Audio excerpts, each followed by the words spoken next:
Biri var idi, biri yox idi. Meşədəki ağacların birində Qızılcıq adlı bir lələ yaşayırdı. Qızılcığın qonşu ağacların birində yaşayan bir dələ dostu var idi. Adı Kəskindiş idi. Qızılcıq bir gün meşədə rastlaşdığı Kəskindişi yeməyə dəvət etdi.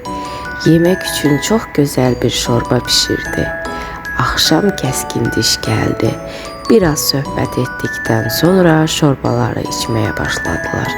Kəskindiş bir neçə qaşıq şorba götürən kimi öskürməyə başladı.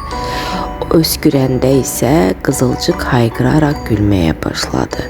Məlum oldu ki, Qızılcıq dostuna zarafat olaraq şorbanın içərisinə istiot əlavə edibmiş.